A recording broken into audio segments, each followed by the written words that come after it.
acaba de dar a entrada na Assembleia Nacional, Sua Excelência, o Sr. Professor D. António Oliveira Salazar,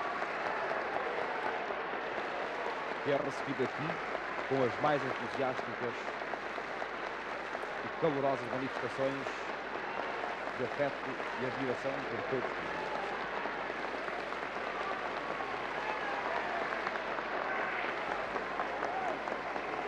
O Sr. Presidente do Conselho senta-se à direita do Presidente da Assembleia Nacional, Professor Dr. Mário de Figueiredo.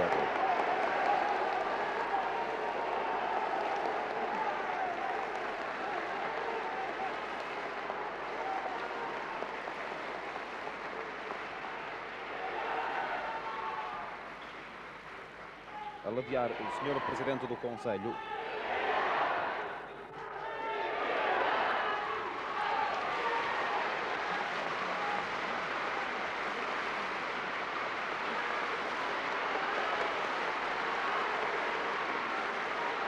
extraordinário entusiasmo conta todos os presentes na Assembleia Nacional, membros do Governo, deputados,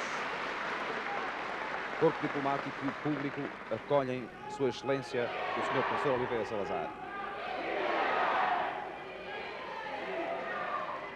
A ladear o Sr. Presidente do Conselho e o Presidente da Assembleia Nacional, sentam-se os secretários da mesa da Assembleia, Dr. Cid Proença e Dr. Fulhadela de Oliveira.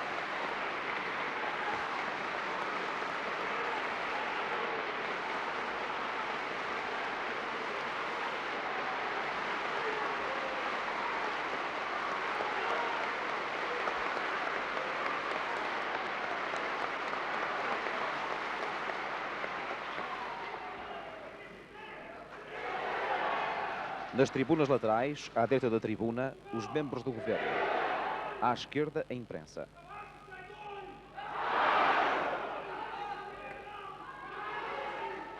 Notam-se várias equipas de filmagens,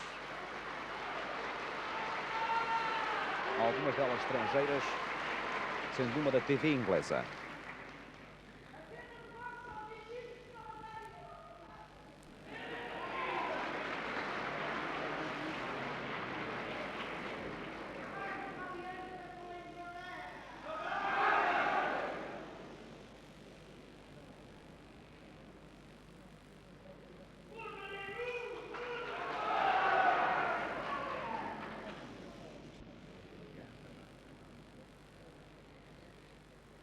Vai usar da palavra o Sr. Presidente do Conselho, como é seu direito constitucional. Sr. Presidente, com as emoções das últimas semanas, sobreveio-me um acidente que me tirou a voz, ou pelo menos me não deixou a voz suficiente para uma leitura de certa extensão. Não devendo ser adiada a comunicação que o Governo deve aos portugueses sobre a invasão e a ocupação de Goa pela União Indiana, não me pareceu haver outra solução que não fosse comparecer aqui, entregar na mesa a minha exposição e pedir ao Sr. Presidente da Assembleia Nacional o obséquio de proceder à sua leitura para conhecimento dos senhores deputados e do país. Sua Excelência dará ao documento na sua leitura a expressão que eu não poderia dar-lhe nas atuais circunstâncias.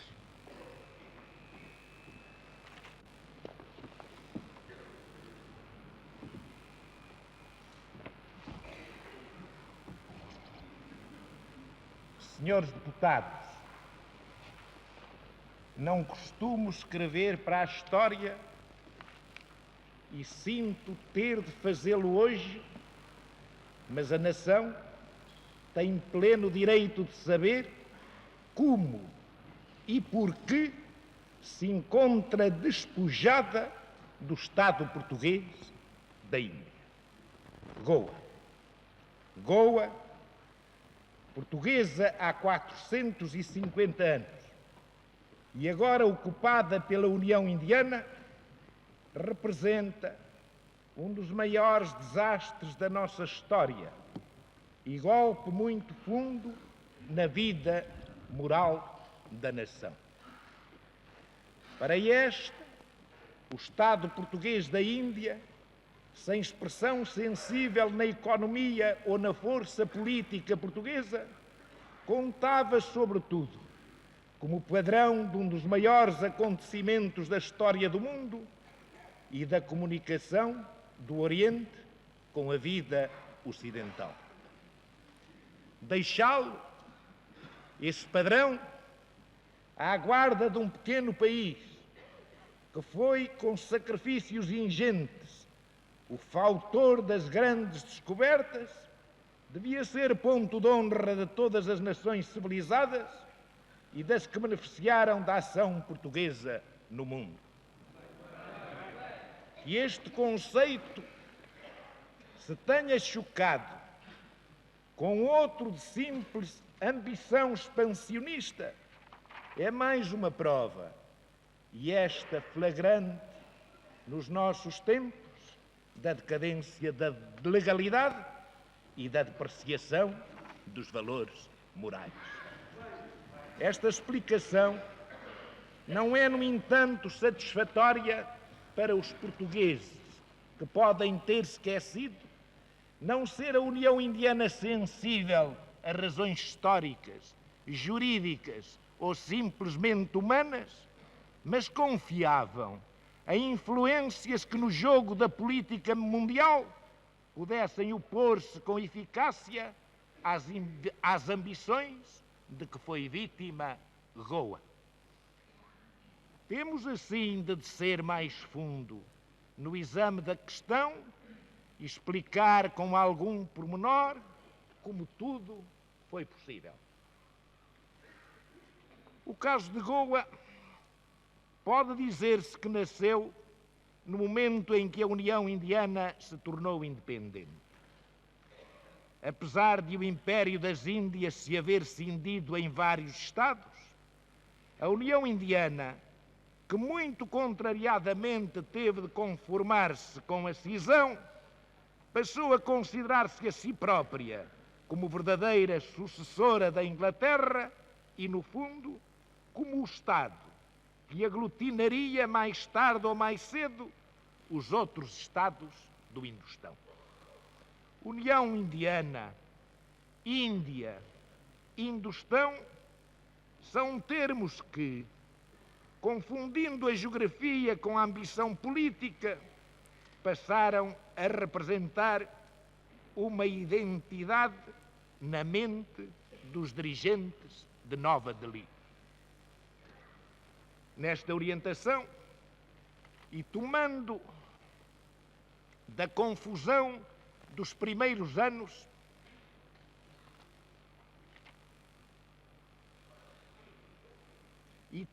partido da confusão dos primeiros anos, a União Indiana fez um vasto trabalho de unificação por meio de acordos, de pressões e de conquistas, e detém a posse de outros territórios como Caxemira, mesmo contra os repetidos votos e a condenação formal das Nações Unidas.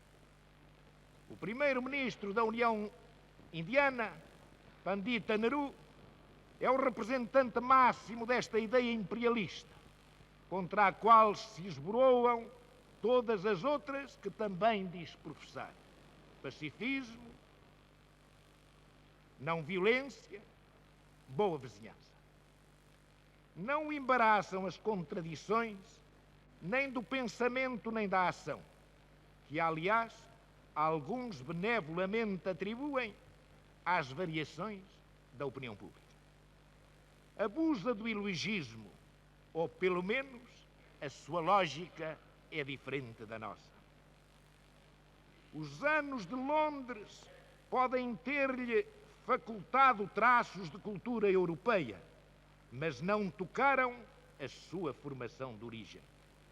À procura de alguma coisa que cimente, para garantia da mais que precária unidade política, o embrechamento dos povos e raças que habitam o subcontinente, julga encontrá-la no substrato hindu.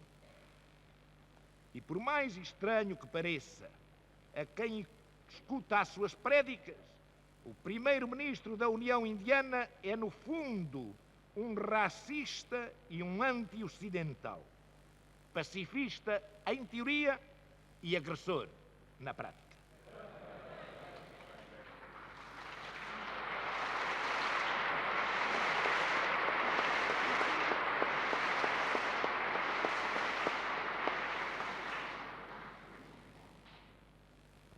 E agressor na prática. E não só na Ásia. Abraços com a sobrepopulação e a miséria têm também os seus planos da África deserta, onde espera que o indiano pode vir a substituir o branco. Quem não tiver bem presentes estes pontos de referência não compreenderá a ação indiana que em anos não muito distantes se desenrolará naquelas partes do mundo, nem entenderá o que se passou com Goa.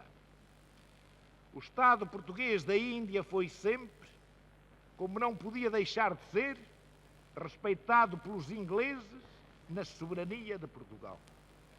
A incorporação destes minúsculos territórios não interessava e estava vedada a uma nação como a Inglaterra, ali chegada 2 séculos depois de nós. Mas, com os arrivistas do poder, as coisas não seriam assim. O mecanismo da unificação continuaria a funcionar e mesmo em prejuízo das soberanias estranhas ao Império Britânico. O caso de Goa foi sucessivamente mudando de aspecto na política e nos discursos do primeiro-ministro. Começou-se pela reclamação de uma larga autonomia, aliás, já existente. Passou-se à independência e acabou-se na anexação, que era o fim a atingir. Neste processo, a União Indiana ora se apresentou como detentora do direito de proteção de etnias iguais ou afins, onde quer que vivessem, ora como grande potência abrasada pelo ideal da luta anticolonialista para libertar os povos escravizados. Apesar da insistência da campanha movida ao longo dos anos contra Portugal em Goa ou contra Goa portuguesa, os indianos não puderam convencer o mundo de terem razão. Muito menos puderam demonstrar que nós a não tivéssemos. Quanto a nós, a descoberta, os acordos com autoridades locais, a posse incontestada de séculos, a paz, a coesão espiritual e o progresso dos povos não podem ser contraditados no mundo ocidental como fundamentando a legitimidade da soberania. Mas, ao contrário do que se passa entre nós, a antiguidade destes títulos e a continuidade do exercício do poder eram para a União Indiana razão a mais para se extinguirem e não para se manter. As acusações contra a administração portuguesa e a falta de liberdade em Goa e as pretensas aspirações dos goeses a desligarem-se da pátria comum e o apodo de colonialismo eram tão contra a evidência que não se poderiam com seriedade manter e foram geralmente considerados simples arma de propaganda política. O facto de todos os goeses serem desde sempre cidadãos portugueses de pleno direito, de possuírem o seu colégio legislativo, de terem representação desde 1822 na Câmara dos Deputados, de ascenderem aos mais altos postos na burocracia e no governo da nação, de poderem exercer as suas profissões em todos os territórios portugueses metropolitanos ou ultramarinos. Tudo isso destrói pela base a acusação de que o Estado da Índia, mascarado de província, era uma simples colónia. E menos ainda que outros, os goeses puderam ser convencidos. Depois de estabelecidas relações diplomáticas entre a União Indiana e Portugal, foi apresentada ao governo, em fevereiro de 1950, uma proposta para imediatas negociações sobre o futuro de Goa, ou mais claramente, para se definirem os termos em que o Estado português da Índia seria integrado na União Indiana. Nós não podemos negociar sem nos negarmos e sem trairmos os nossos a cedência de territórios nacionais, nem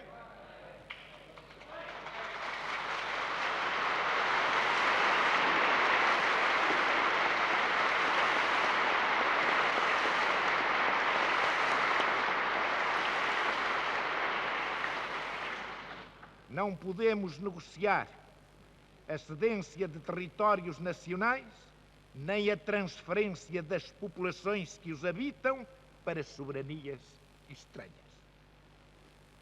Legitimamente, apenas podíamos negociar a resolução dos múltiplos problemas que surgem da vida corrente de Estados vizinhos.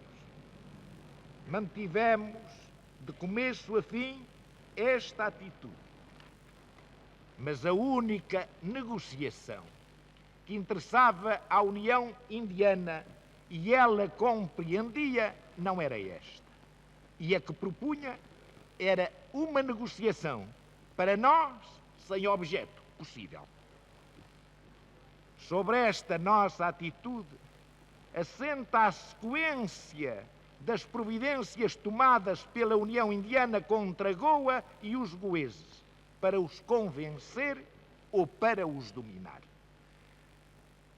É um imenso rol de violências sobre as pessoas e os bens, as convicções e a vida, que nos países civilizados nascem do estado de guerra e na União Indiana se consideravam oficialmente manifestações de política pacifista. Não vou referi-las neste momento. Seria impossível. Direi apenas que a posição portuguesa foi em todas as ocasiões não responder aos agravos e tentar vencer as dificuldades que nos eram criadas. A proibição do tráfego de pessoas e mercadorias por terra e por mar. O corte do caminho de ferro. A interrupção de comunicações. O encerramento dos portos. O congelamento de depósitos. A suspensão de transferências. As provocações dos satiagrais. Os ataques aos postos fronteiriços sob proteção das autoridades indianas. Os atentados terroristas e a ação de agentes subversivos no interior de Goa tinham por fim tornar insegura ou impossível a vida e fazer recair sobre Portugal a responsabilidade pelo sofrimento das populações.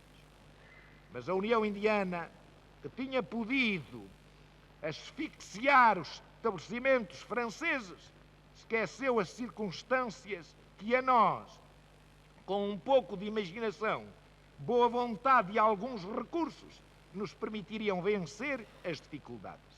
Era o mar largo em frente de Goa, da Mão Idiu. Era o espaço aéreo que, sem violação abusiva, não podia ser perturbado. Com estes elementos, moldou-se nova vida para o Estado da Índia. Intensificaram-se as comunicações com a África portuguesa, com a metrópole e com o resto do mundo. Desenvolveu-se a economia da terra e a produção das minas. apetrechou-se o porto de Mormugão, como talvez não se encontra em muitos outros na Ásia e seguramente não se encontram na União Indiana. Aumentaram-se as exportações, o caminho de ferro deixou de dar prejuízos e Goa pôde respirar e viver, como se a União Indiana não existisse e não fizesse pesar sobre as fronteiras a sua hostilidade. Os sucessivos fracassos da política indiana em face de uma decisão firme que pôde, com dignidade, aparar todos os golpes e sarar todas as feridas, fez exasperar os inspiradores do primeiro-ministro, que entretanto permitia a diversão de Dadra e Nagaravli. Aí era mais favorável a posição da União Indiana e desvantajosa a de Goa. Os territórios constituíam enclaves, rodeados inteiramente de território inimigo, e o governo indiano, dentro do respeito sempre apregoado pela legalidade e pela paz, não permitiu mais as ligações. Não as permitiu, mesmo depois de o Tribunal Internacional da Haia, a cujo julgamento a União Indiana não pôde esquivar-se, ter reconhecido, em acórdão de 12 de abril de 1960, os direitos de Portugal. Para selar o completo desrespeito pela soberania portuguesa e o desprezo pelo veredicto da mais alta magistratura internacional, o Parlamento de Nova Delhi acabou por aprovar em decreto a anexação dos referidos territórios. Podemos concluir que nem na ordem dos factos, nem das razões expendidas, nem no terreno do direito e nas salas dos tribunais, nem nas mais altas instâncias políticas, como daqui a pouco veremos, a União Indiana, embora servida pelos poderosos meios da sua influência, pôde ganhar a Portugal. O nosso direito opunha-se às suas ambições e era tão simples, tão claro, tão inocente, que todos se viam forçados a reconhecê-lo e muitos a reconhecer-lhe as vantagens para as populações em paz entre si e no seio da nação portuguesa. Era demais. Batida em todos os campos, o único recurso que restava à União Indiana, visto não se libertar da sua obsessão em relação a Goa, era o emprego da força. E a única possibilidade nossa de o evitar era obrigá-la a montar uma operação em grande escala, com completo desprestígio do seu pacifismo e escândalo do mundo.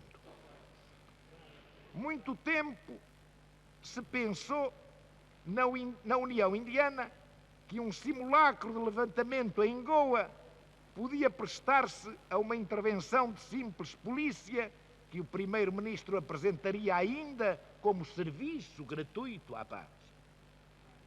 Era desconhecer as circunstâncias locais. De um lado, o moral da população, a ausência absoluta de conflitos raciais ou religiosos, o nível de vida, embora modesto, muito superior ao da União Indiana, a liberdade de que gozava no seu pequeno país, como se lhe referia, e, finalmente, a união de séculos com Portugal não convidavam à aventura de mergulhar, com interesses, nas contradições, com a nobreza da história, no pandemónio de lutas e miséria da União Indiana. Do outro lado, a vigilância das autoridades fazia fracassar todos os planos. Tal método não se afigurou viável, embora só tivesse sido abandonado no último momento. Agravada a questão pelas belicosas ameaças do primeiro-ministro da União Indiana e o começo de mobilização das suas forças militares, estava indicado se recorresse aos elementos políticos de que nos parecia podíamos dispor no nosso jogo. Daí as diligências dos governos de Inglaterra, Estados Unidos e Brasil. Temos com a Inglaterra velhas alianças consideradas plenamente em vigor pelos dois governos. Não vale a pena referi-las, porque o essencial para o meu objetivo se encontra na Declaração de 14 de outubro de 1899, vulgarmente chamada Tratado de Windsor. Nesta declaração foi expressamente ratificada a validade do artigo 1º do Tratado de 1642 e do artigo final do Tratado de 1661. O primeiro refere-se genericamente à aliança entre as duas nações. O segundo contém a obrigação do governo britânico de defender os territórios ultramarinos portugueses, em linguagem do tempo, todas as conquistas e colónias pertencentes à coroa de Portugal, defendê-los contra todos os seus inimigos, presentes e futuros. Tem sido entendido pelos dois governos que a aliança luso-britânica não é automática, mas depende no seu funcionamento do casus foederis, ou seja, do juízo que cada um dos Estados forme da situação de guerra e da possibilidade de intervir. Isto quanto à aliança propriamente dita, porque quanto à obrigação de o governo britânico defender os territórios ultramarinos portugueses, não entendemos nunca, nem ninguém pode legitimamente entender que, formulada de maneira tão precisa e absoluta no Tratado de 1661, pudesse ficar dependente do casus foederis.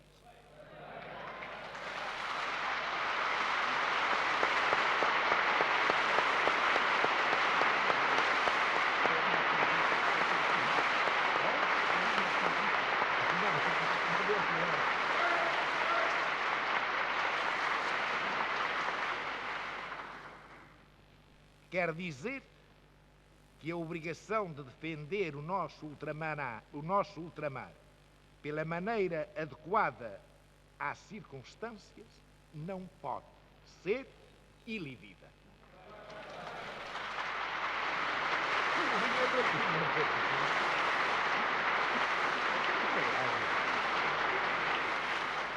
Sim.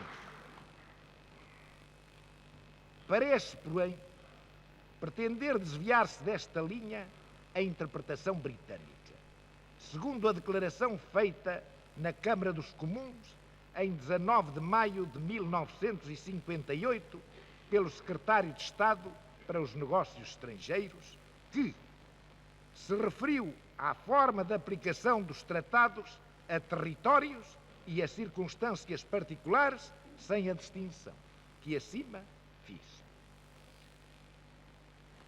É peculiar à escola da prudentíssima diplomacia britânica, que tanto admiro neste particular, esforçar-se, mesmo nas mais graves circunstâncias, por obter compromissos concretos em troca de promessas vagas.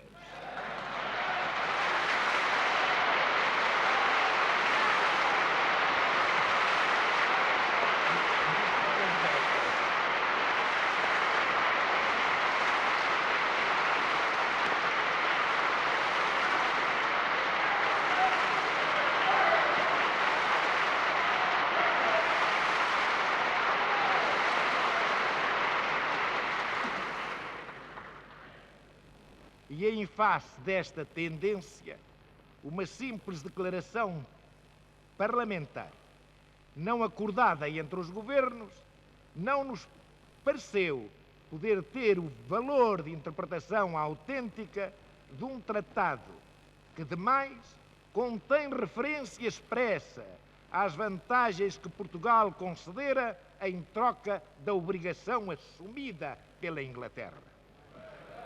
A nossa interpretação devia, pois, ser a melhor.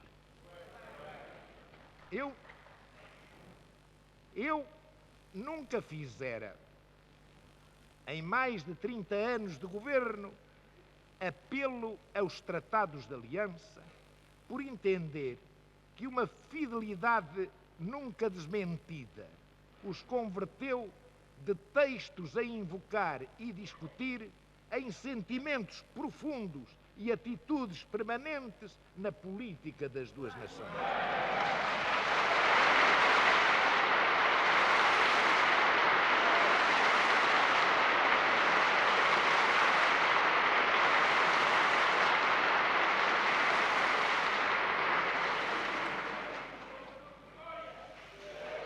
Mas a Inglaterra sim, mas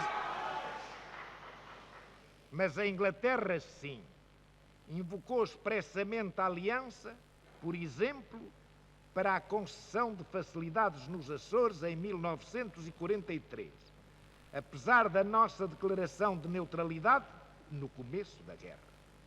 O livro branco sobre os Açores, publicado em Londres em 1946, omitiu a referência às notas de 16 e 23 de junho e 14 de dezembro e 4 de outubro daquele ano, precisamente aquelas que se referem às garantias dadas pelo governo britânico a respeito da manutenção da soberania portuguesa em relação ao ultramar.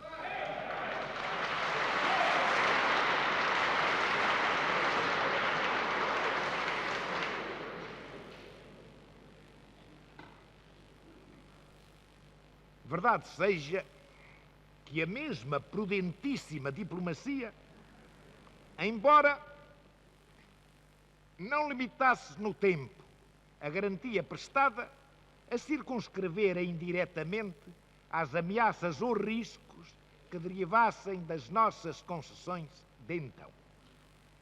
Dado o aperto em que a Inglaterra se encontrava, não nos pareceu bem levantar a questão e gastar tempo em discussões inúteis, e por isso me limitei a referir de passagem o caso numa das citadas notas.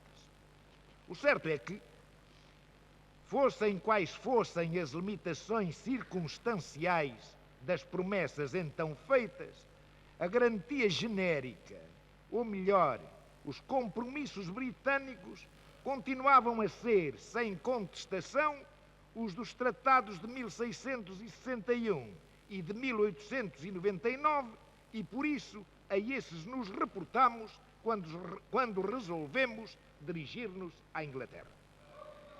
A minha repugnância pessoal em solicitar serviços alheios, mesmo contratualmente devidos, tinha de quebrar ante a gravidade da causa.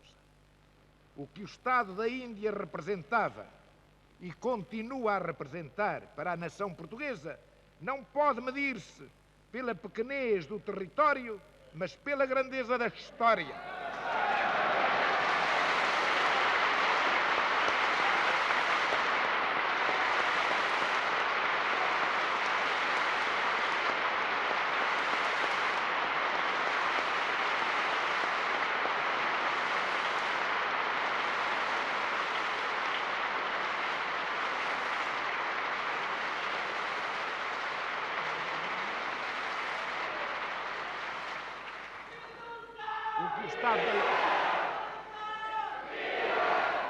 O que o Estado da Índia representava para a nação portuguesa não pode medir-se pela pequenez do território, mas pela grandeza da história, a que ficou ligada, e pela altura da missão que ali levou os portugueses. Partindo da nossa interpretação do Tratado de 1899, não desconhecendo uma reação, aliás intempestiva e unilateral, no governo britânico de 1954, do governo britânico de 1954, há pouco recordada na Câmara dos Lordes pelo secretário de Estado, o governo solicitou, em 11 de dezembro, a indicação dos meios com que aquele governo podia cooperar com as forças portuguesas para fazer frustrar a agressão indiana. O governo de Sua Majestade respondeu-nos sem demora e essencialmente o seguinte: na eventualidade de um ataque a Goa, havia inevitáveis limitações quanto à assistência que o governo britânico estaria em condições de dar ao governo português em luta com outro membro da comunidade. A referência eufemística a inevitáveis limitações tinha de interpretar-se, no caso, como significando que o governo britânico se eximia ao cumprimento dos tratados.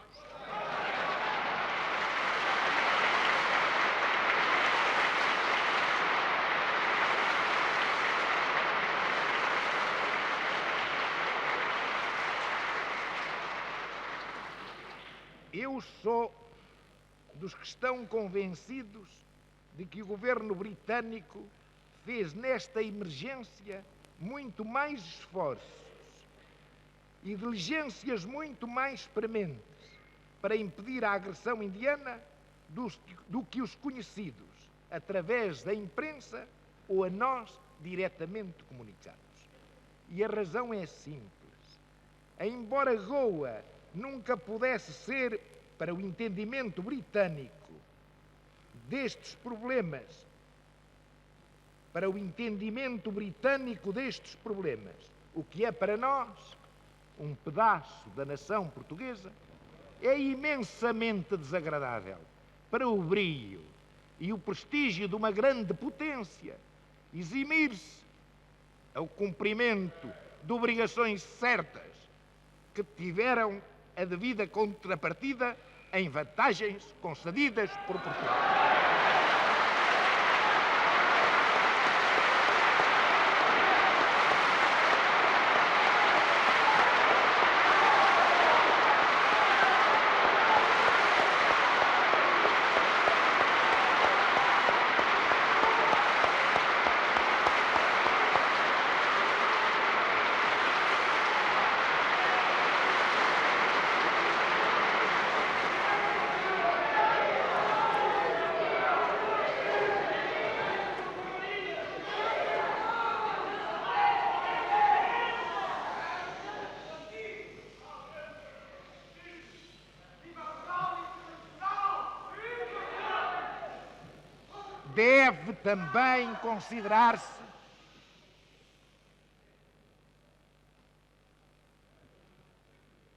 Deve também considerar-se intolerável à educação e à moral individual dos britânicos que a Inglaterra venha a ver-se aumentada, no mínimo que seja, através da comunidade, com pedaços de território roubados ao seu mais antigo amigo.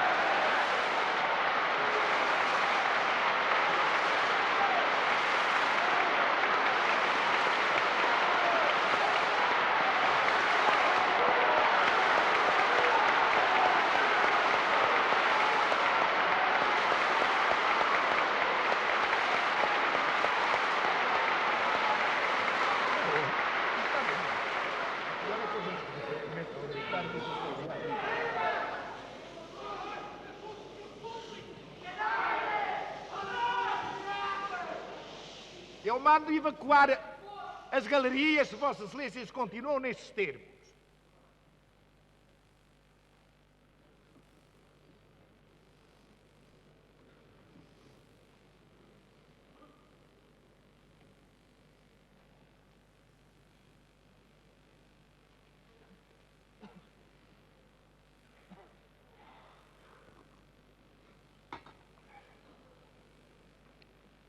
Mas se as inevitáveis limitações agora invocadas significam a impossibilidade britânica de agir eficazmente no respeitante aos ataques armados dos membros da comunidade contra territórios portugueses, outro aspecto se deverá encarar é que, dada a extensão da comunidade e a agressividade e ambições expansionistas dos seus novos associados, o governo português deverá estudar o conteúdo positivo que ainda resta da segunda parte da declaração para, em face das conclusões, determinar a sua atitude futura.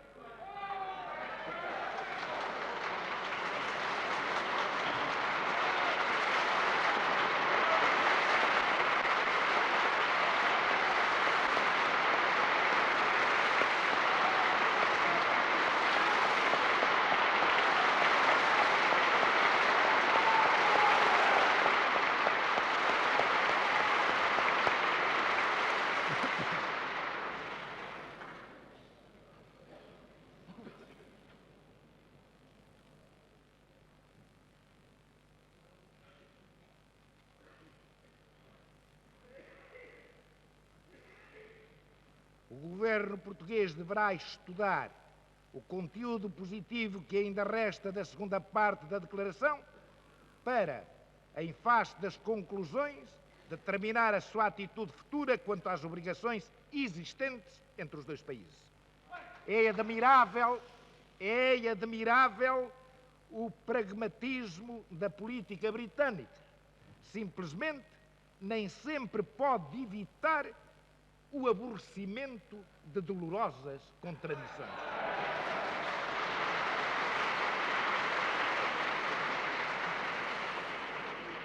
Não pedimos também ao governo britânico a autorização.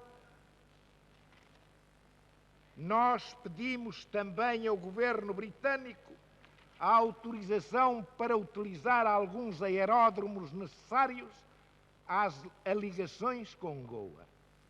Tenho de lamentar que o governo britânico demorasse 8 dias a tornar-nos conhecida a impossibilidade de utilização, porque se não fora essa demora, nós tínhamos de certeza conseguido rotas alternativas e teríamos levado à Índia, a tempo, reforços de material e pessoal que nos pareciam necessários a mais prolongada defesa do território.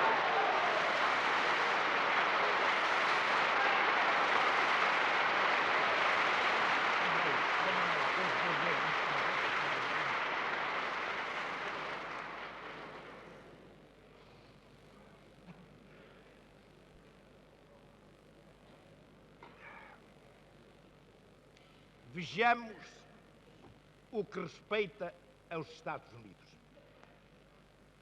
Os Estados Unidos foram, pelo efeito de 2 grandes guerras vitoriosas, como pelo seu poder económico e financeiro, extensão territorial e população, elevados ao mais alto nível entre as nações e havidos como expressão superior e guia do que consideramos o mundo livre.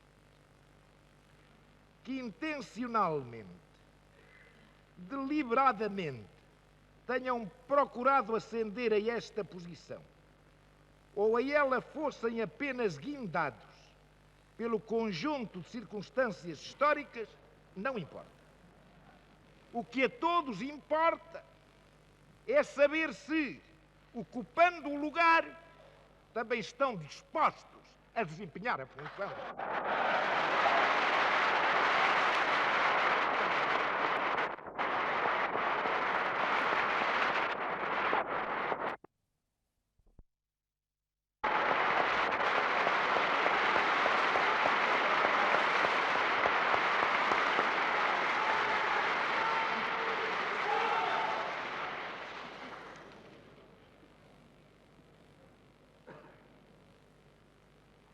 Por estes motivos e pelas relações especiais que entre nós se estabeleceram, exatamente para a defesa de princípios fundamentais da vida dos povos civilizados, pensou o governo que seria levado à conta de descabido orgulho não solicitar dos Estados Unidos a sua intervenção. Outra razão havia ainda. Não posso deixar de revelar que em 7 de agosto de 1961, os Estados Unidos fizeram saber ao governo português o seguinte: o apoio dos Estados Unidos ao conceito de autodeterminação de modo nenhum implica o apoio americano a quaisquer aspirações intervencionistas ou expansionistas ou a ataques depredatórios contra territórios ultramarinos portugueses por parte de outras nações. Pelo contrário, os Estados Unidos, sem dúvida, se oporiam nos planos político, diplomático e nas Nações Unidas a qualquer tentativa de Estados vizinhos de anexarem territórios ultramarinos portugueses. Embora em 9 de dezembro tenha sido comunicada ao governo português uma explicação daquela primeira atitude, que não se sabe ainda bem até que ponto a invalida, achamos muito grave para as relações e convenções existentes entre os dois Estados que a primeira declaração não fosse a tradução de uma política assente e incondicionada, aliás, resultante da adesão comum a um Estado de Direito a cada momento, se opondo às violências da força na vida internacional. E assim nos dirigimos ao governo norte-americano. Este fez, de facto, as mais reiteradas diligências em Washington e em Nova Delhi, no sentido de dissuadir a União Indiana de atacar Goa.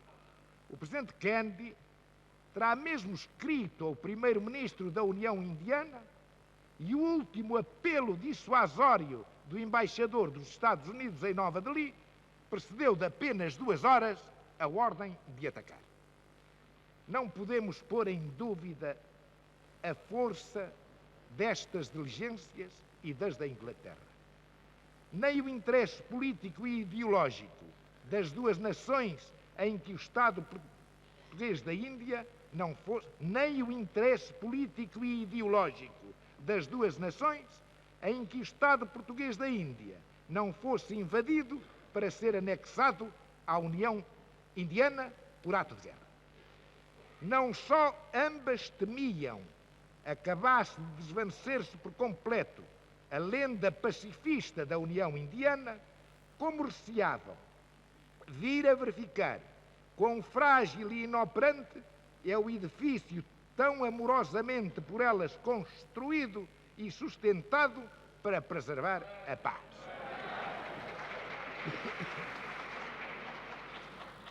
Mas então temos de ver o seguinte: há hoje na Índia um pequeno país despojado pela força dos seus territórios, e às portas de Goa 2 grandes potências também vencidas: a Inglaterra e os Estados Unidos.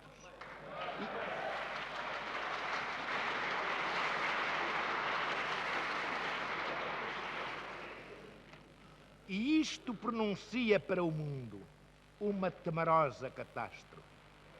É triste e desoladora a derrota dos pequenos, mas é incomparavelmente mais grave a impotência dos grandes para defender o direito.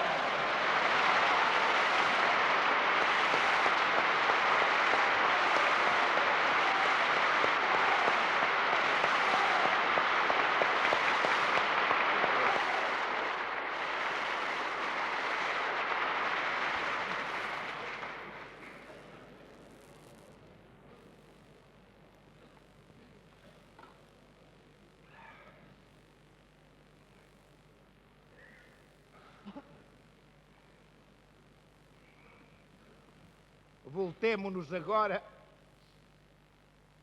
para o nosso Brasil. Muito bem mesmo. O Tratado de Amizade e Consulta, que lançou as bases da comunidade luso-brasileira, limitou-se a verter para o campo jurídico uma realidade existente. Mas só depois de formulado podia eficientemente orientar a política tanto dos dois países entre si, como, sobretudo, da comunidade em relação ao mundo. As suas grandes linhas, ao mesmo tempo amplas e vagas, podem ser o alicerce de uma construção internacional do mais vasto alcance, ou limitar-se a inspirar timidamente apenas mensagens sentimentais. Partindo daí, aos estadistas das duas margens do Atlântico, incumbe construir, de facto, a comunidade para benefício das duas pátrias, tal como a história as forjou, e portugueses e brasileiros as pretendem perpetuar. E, neste sentido, envidaremos os nossos melhores esforços.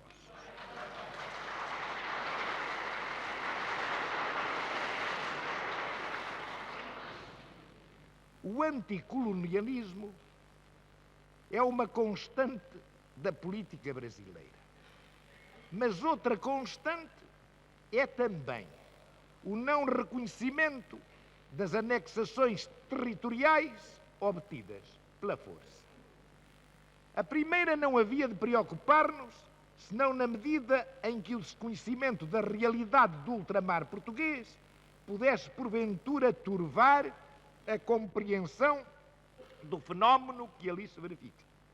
A segunda jogaria sempre a nosso favor na pretendida sujeição de Goa à União Indiana. Apesar de certas flutuações, este ano verificadas no alinhamento do Brasil com os países afro-asiáticos, ao menos quanto à Índia, a atitude dos responsáveis pela política brasileira não tinha que sofrer qualquer mudança e situou-se sempre na condenação de qualquer agressão e, consequentemente, em não reconhecer o Brasil à anexação, que daí resultasse. Goa foi sempre um caso à parte no pensamento brasileiro. Nenhuma dificuldade ou resistência houve, portanto, que vencer para que o Brasil declarasse publicamente e por mais de uma vez o pensamento oficial a respeito dos ataques iminentes ou em curso contra o Estado português da Índia. E estamos convencidos de que a atitude tomada só traduziu o sentir geral da nação brasileira. Ter estado o Brasil encarregado da defesa dos interesses portugueses na União Indiana dava-lhe ainda especial posição para defender o povo de Goa contra a absorção que se preparava. A intervenção do Brasil, como as outras já referidas, foi também inoperante. E da mesma forma, as diligências em Nova Delhi realizadas pela Espanha, Canadá, Austrália, Alemanha, Argentina, Bélgica, Holanda, estas, as de que temos conhecimento direto. Além dos 3 países referidos, cuja atuação política era particularmente fundamentada, a chancelaria portuguesa procurou alertar as nações amigas em todos os continentes, mais como mobilização moral em defesa do direito do que a ação de que se esperassem efeitos decisivos. A algumas portas não foi mesmo necessário bater, porque a comunhão de princípios e a identidade de interesses apontaram sem hesitação o caminho. É de justiça pôr a Espanha em primeiro lugar.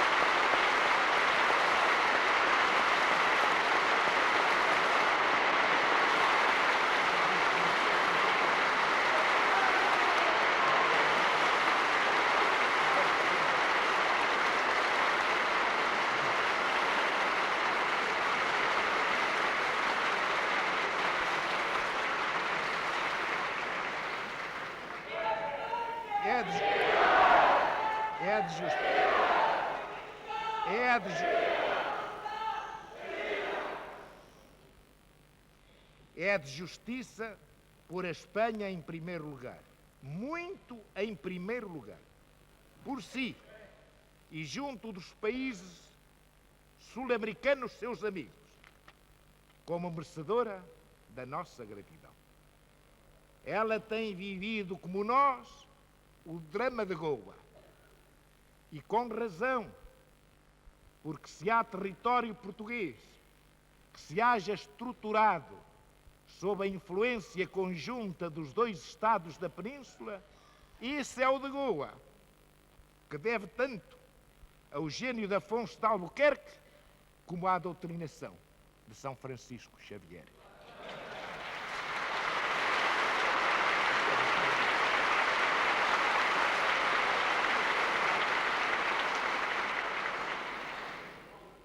Além disso, numa Europa que ameaça desmoronar-se por ter perdido a confiança em si própria, a Espanha pôde revigorar ao fogo de uma experiência dolorosa a sua fé nos princípios da civilização que difundiu pelo mundo, e é um povo onde o grande e o heroico têm ainda lugar na vida e um sentido moral.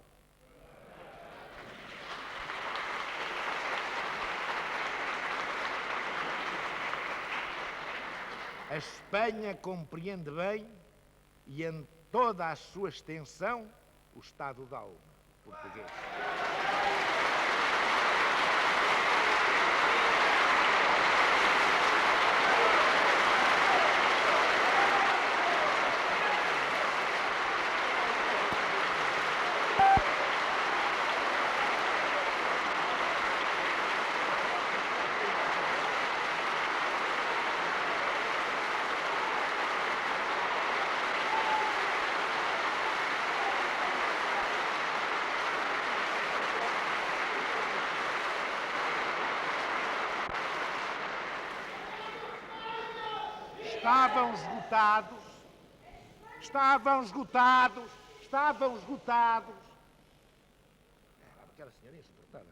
Estavam esgotados os recursos das nações individualmente consideradas para parar a agressão indiana.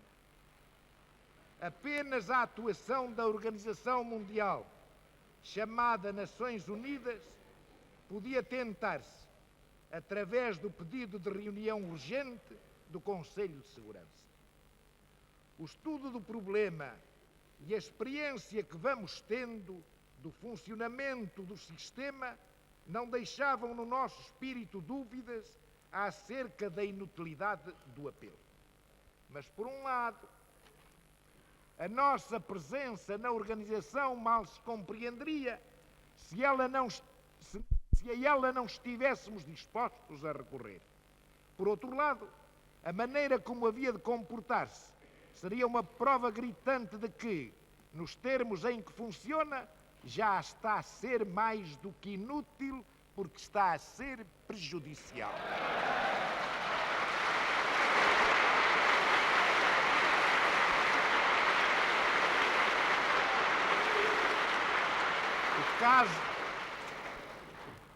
O caso foi levado ao Conselho no primeiro dia da invasão de Goa e pouco depois desta começada. Tratava-se de agressão não provocada e de território ainda não ocupado pelo inimigo. Caso extraordinariamente simples para a aplicação dos princípios da Carta. A moção aprovada pela maioria de 7 votos, que mandava suspender as hostilidades, recuar as forças invasoras para os pontos de partida e fazer negociações para a solução do conflito, foi, porém, vetada pela Rússia e ficou, por isso, sem efeito. As atitudes naturalmente convergentes do Presidente da República Soviética, que em Nova Delhi incitara a invasão de Goa, e do representante russo no Conselho de Segurança, que vetava a moção aprovada, se mais uma vez lançavam a União Indiana nos braços dos sovietes, punham a claro a paralisia da chamada defesa coletiva contra a Rússia ou contra uma potência que a Rússia proteja.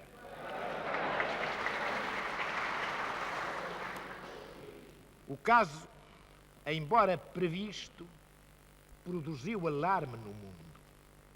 A declaração do delegado da União Indiana de que, com carta ou sem carta, com conselho ou sem Conselho de Segurança, com direito ou sem ele, o seu país prosseguiria o seu caminho, representou tal desafio aos fins e à estrutura jurídica da instituição que melhor seria dá-la logo ali por morta.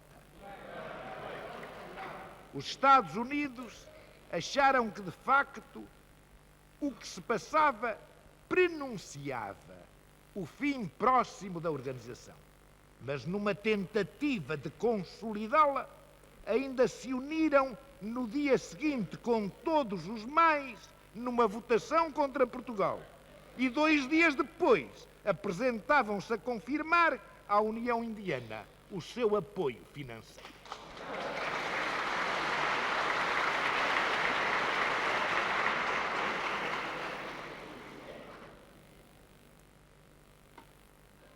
Isto deve estar certo, mas é difícil para nós compreendermos. E, sobretudo, não quadra à nossa sensibilidade moral.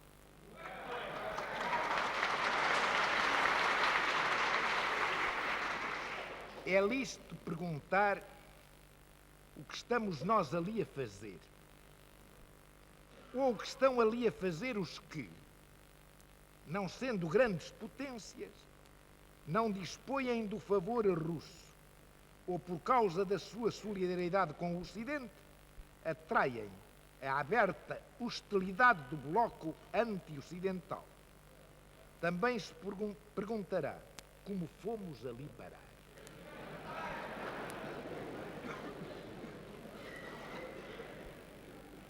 A política do governo foi, na piugada da sensatíssima Suíça, não requerer a sua admissão nas Nações Unidas.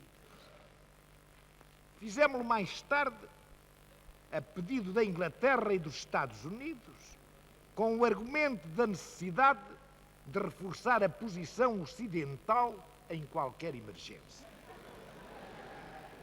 Fomos, durante anos, vetados pela Rússia e entramos, depois, em trocos miúdos na organização.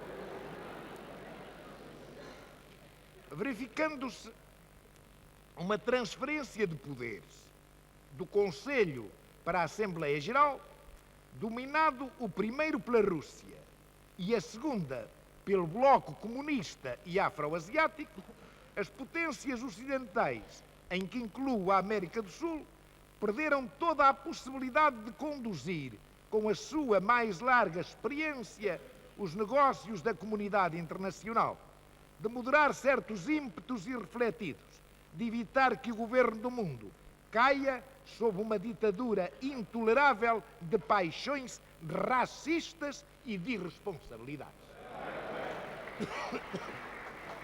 Assim, pensamos ter direito a uma palavra sobre ser já inútil a nossa presença e a nossa colaboração. Mesmo que essa palavra não venha, não sei ainda se seremos o primeiro país a abandonar as Nações Unidas, mas estaremos sempre entre os primeiros.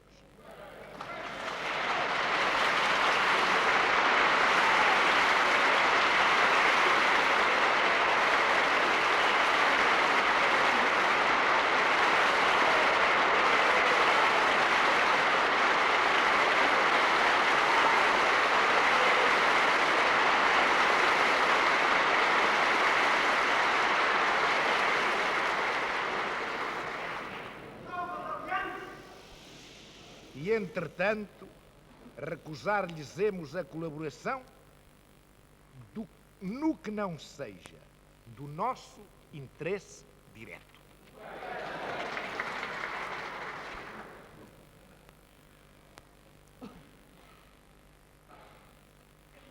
A política militar do governo, no respeitante ao problema de Goa, foi sempre encarada à luz dos seguintes elementos.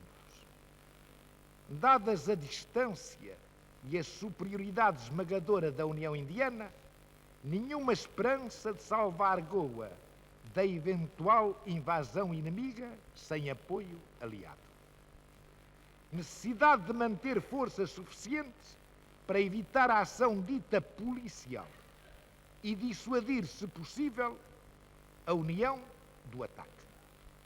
Defender, em última instância, aquele torrão sagrado com sacrifício das vidas e haveres, como reclamava a tradição portuguesa na Índia.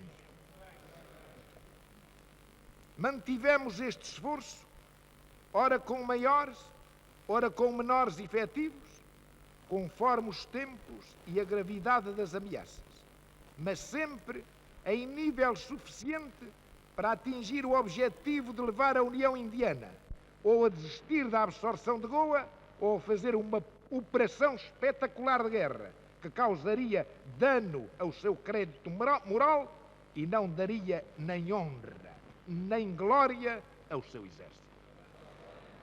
Os nossos efetivos deviam ainda ganhar o tempo necessário para que Portugal pudesse apresentar queixa às Nações Unidas contra a agressão indiana. Um punhado de homens, 3.500 oficiais, sargentos e praças da metrópole e 900 indo-portugueses, forçou a União Indiana a mobilizar um exército de 30 a 40 mil homens, apoiado por numerosas formações de artilharia pesada e de carros de combate, e com a cooperação no ataque de uma esquadra naval e de várias esquadrilhas de aviões de bombardeamento e de caça. Com uma superioridade em homens de pelo menos 1 para 10 e em material muito mais, mesmo assim, a ocupação de cerca de 3.500 km², dispersos por 4 territórios e com uma profundidade de apenas 20 a 50 km no distrito de Goa, levou vários dias. Só por si, este facto dá nota da firme resistência que os portugueses devem ter oferecido. Para mim, a maior preocupação era que a desproporção das forças e a violência e plano do ataque fossem tais que a nossa gente, dada a estreiteza do terreno, não pudesse mesmo bater-se bem e defender aquela portuguesa terra à altura do seu valor e espírito de sacrifício. Na última mensagem enviada ao Governador-Geral,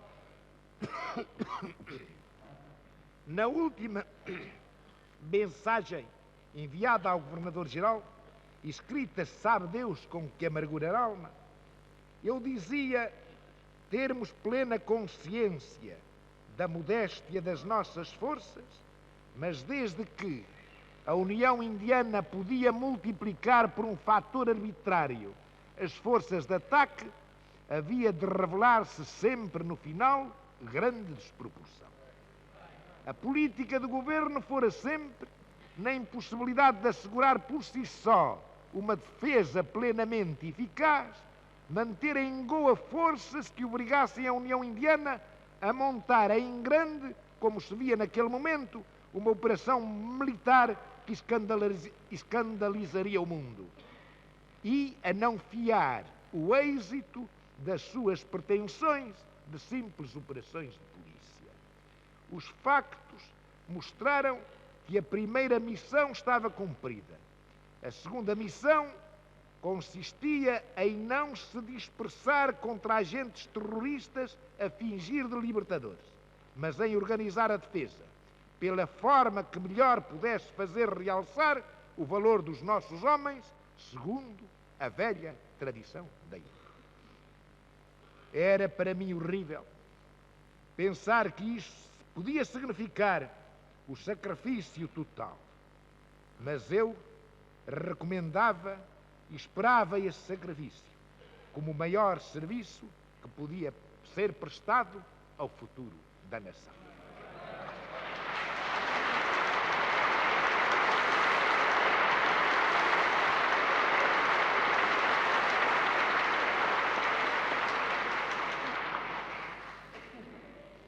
O governador ainda pôde responder a agradecer em nome das forças sob o seu comando a confiança que nelas depositávamos e desejariam honrar através de todos os seus sacrifícios. Não temos elementos suficientes para fazer ideia de como decorreram as operações terrestres e navais, como superou a resistência, como se fez a defesa. Oportunamente se apresentará ao país o relato destas operações e se fará a justiça devida a todos quantos tiveram a honra de ser chamados a bater-se ou a morrer por Goa.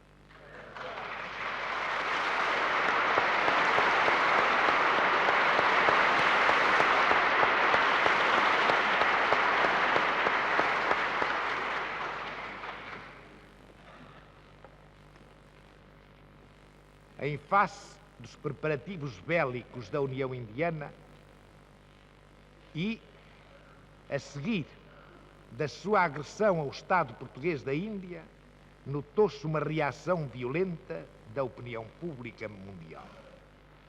Temos de excetuar os informadores oficiais e a imprensa de alguns países comunistas e afro-asiáticos que manifestaram o seu aplauso e solidariedade com o invasor.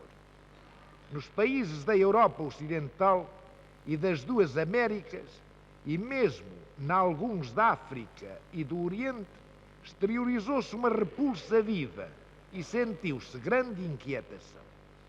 Os órgãos de informação de todos os matizes ideológicos, com representação ou sem representação nos governos dos respectivos países, têm tratado o assunto à margem destes, por vezes em oposição a estes, como livres expoentes de uma opinião sobressaltada.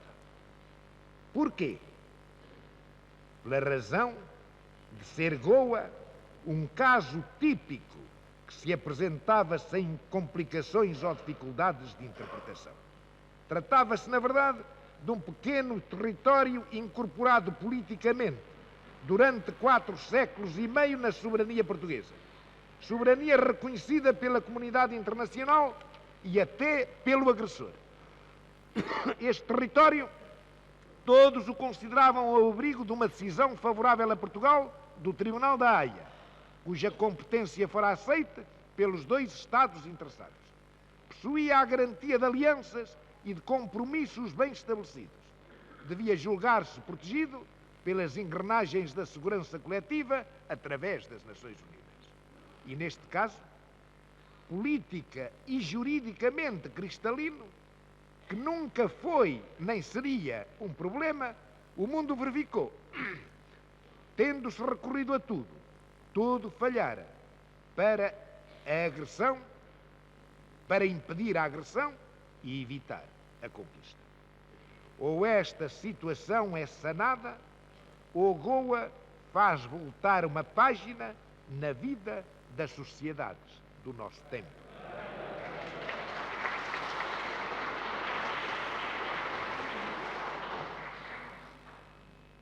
E assim se pôs um problema de ordem geral. Há no mundo 3 ou 4 nações, meia dúzia o máximo, que não receiam ou não têm de recear ser agredidas por outras. Mas todas as mais vivem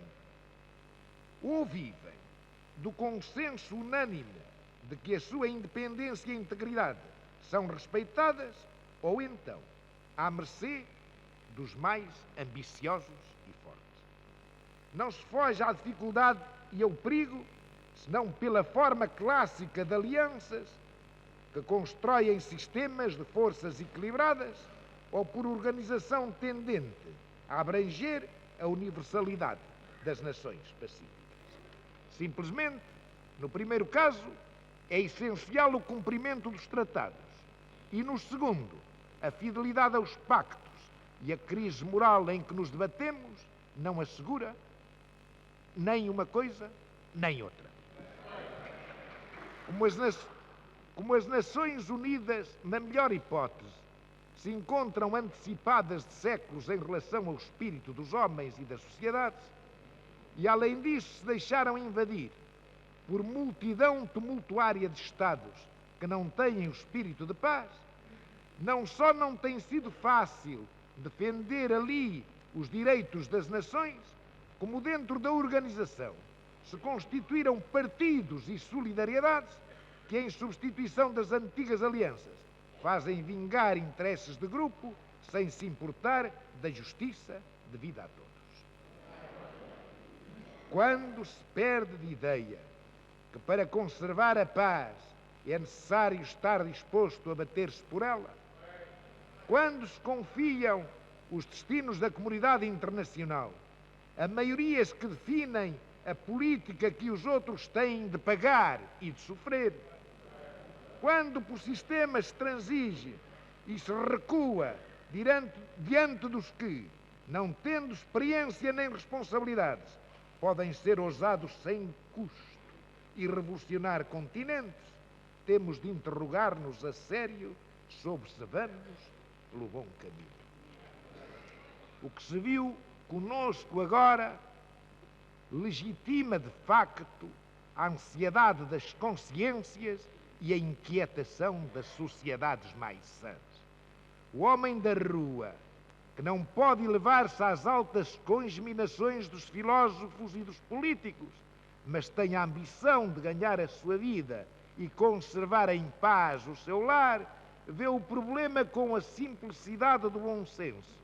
E esse bom senso indica-lhe que as coisas não estão certas quando os criminosos são erigidos em juízes e ousam ainda condenar as pessoas de bem.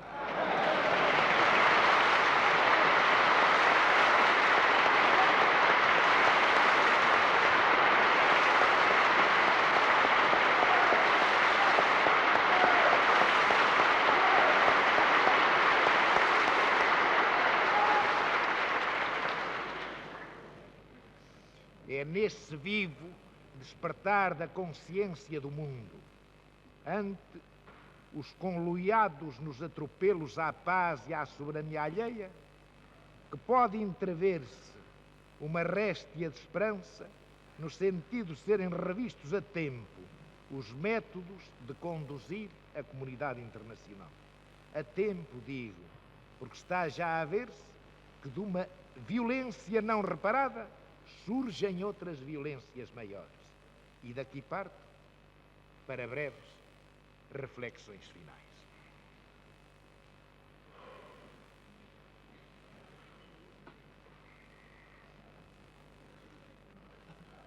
Pois que não aceitamos a validade do facto consumado, a questão de Goa não terminou.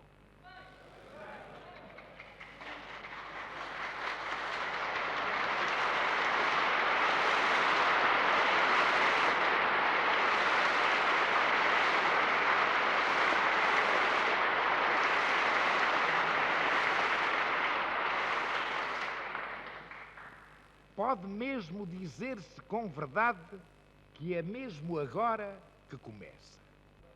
As razões que nos impediram de negociar a cedência dos territórios do Estado português da Índia são as mesmas que em absoluto nos vedam de reconhecer a conquista.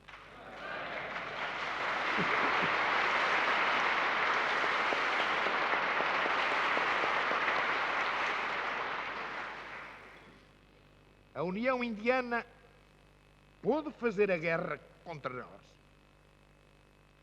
mas não pode, sem nós, estabelecer a paz.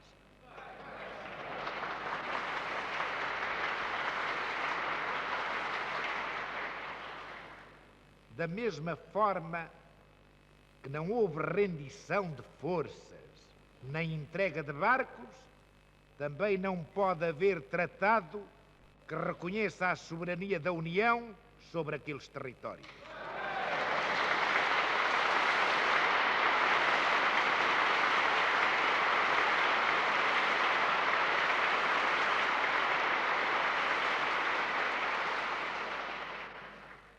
Terá de aguardar-se que a comunidade internacional repare o agravo à soberania portuguesa e a reintegre nos seus legítimos direitos para ser restabelecida uma situação normal. Por este motivo, vai ser submetida à Assembleia Nacional proposta de lei com o fim de se assegurar o funcionamento dos órgãos do governo daquela província nas presentes circunstâncias.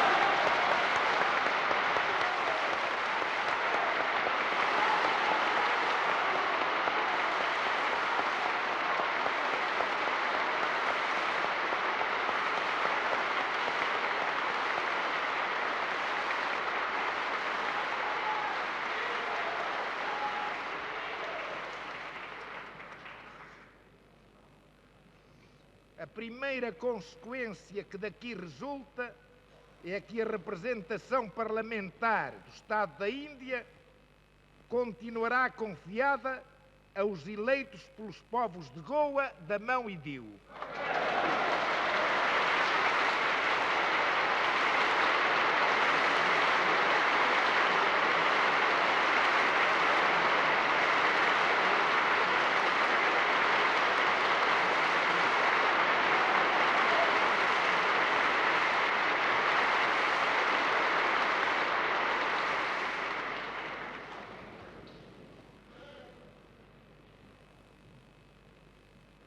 A Câmara não terá objeção quanto à presente legislatura e, de futuro, há de encontrar-se meio de conferir e tornar praticável o direito de escolha aos goeses que, vivendo fora dos territórios ocupados pela União, mantenham a sua dedicação à pátria portuguesa.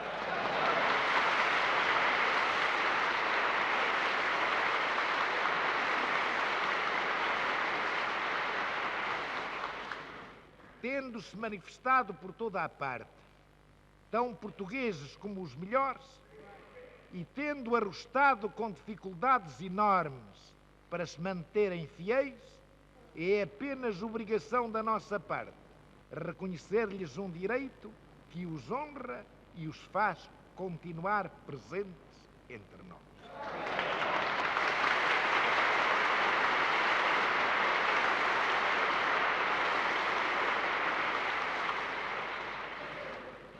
A segunda consequência é que a cidadania portuguesa deverá continuar a ser reconhecida de direito e de facto aos goeses, independentemente de lhes vir a caber dupla nacionalidade por imposição unilateral da União Indiana. Não podemos prever o procedimento da União quanto a esta e a numerosas outras questões que vão emergir da ocupação de facto dos territórios portugueses. É bem possível que nestes primeiros tempos uma política de aliciamento e captação seja prosseguida pelas autoridades ocupantes. As dificuldades surgirão para uns e para outros quando o programa de indianização de Goa se chocar com a cultura dos goeses e o primeiro-ministro verificar que uma individualidade própria foi ali criada através dos séculos pela interpenetração de culturas e pelo cruzamento de raças. Penso que as violências vão ser em proporção das dificuldades e que, a demorar muito a reintegração de Goa, se siga à expoliação e à forçada igualdade na pobreza, a perda de liberdade que, quanto à língua, à religião, à cultura, diminuirá os goeses. É de esperar, por isso, que muitos desejem subtrair-se às inevitáveis consequências da invasão, e todos hão de ser bem recebidos em qualquer parte do território nacional.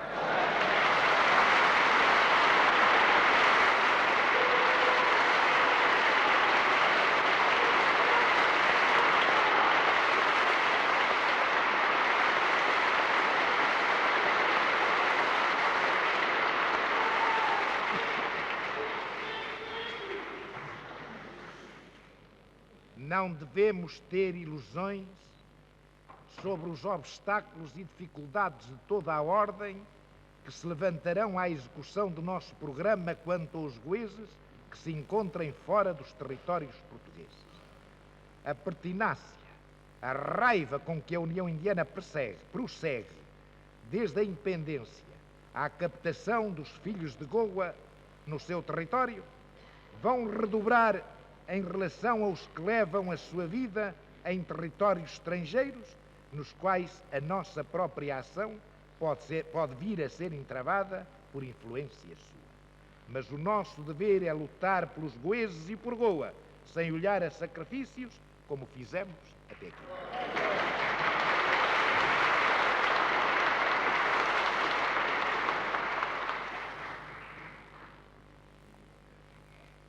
Uma pergunta desejava ainda fazer. Em face dos factos, não será lícito duvidar da justeza dos caminhos por onde foi conduzida a nossa política com a União Indiana no respeitante a Goa? Respondo com outra pergunta. As outras soluções que se nos deparavam, que resultado teria?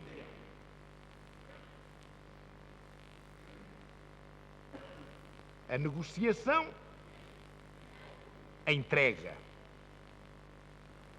A independência, a perda do pequeno Estado com a integração subsequente. A constituição de uma federação com o Estado independente de Goa faria regressar a questão ao princípio, por ser considerada esta fórmula como a continuação do nosso colonialismo na Índia. Em qualquer destes casos, perda irreparável e sem esperança. E nós devemos continuar a esperar.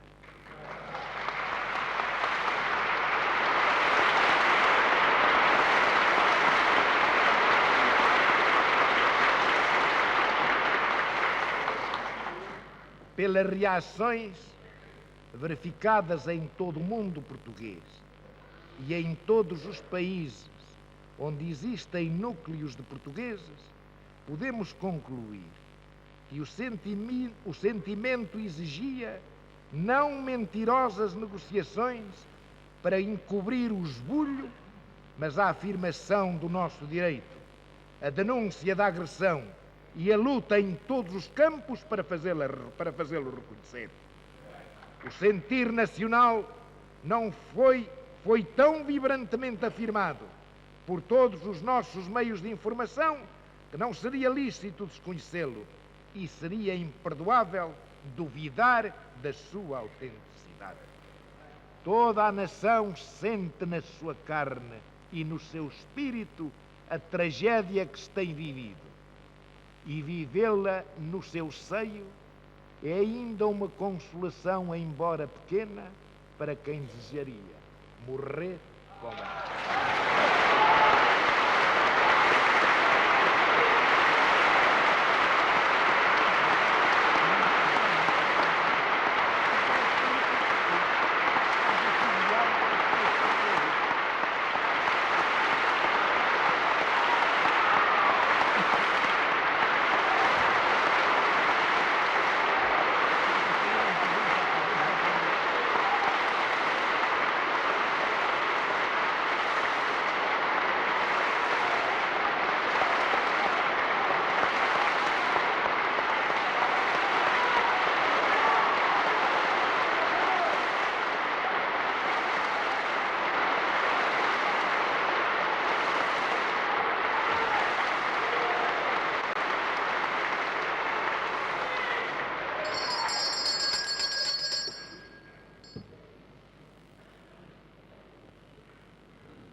Vou levantar a sessão. Continuará O Sr. Presidente da Assembleia Nacional, professor Mário de Figueiredo, com a mesma vai encerrar ordem a sessão. do dia E a Rádio Televisão Portuguesa vai dar também por finda a sua transmissão direta que efetuou do Palácio da Assembleia Nacional. Está encerrada a sessão. Estiveram presentes nesta sessão quase todos os membros do Governo, corpo diplomático, muitos repórteres jornalistas e muito público. Entre os deputados é justo salientar a presença do Dr. Crisónimo Furtado, representante do Estado português da Índia, e o único que se encontrava na metrópole à data da invasão violenta dos nossos territórios das forças agressoras da União Indiana. Este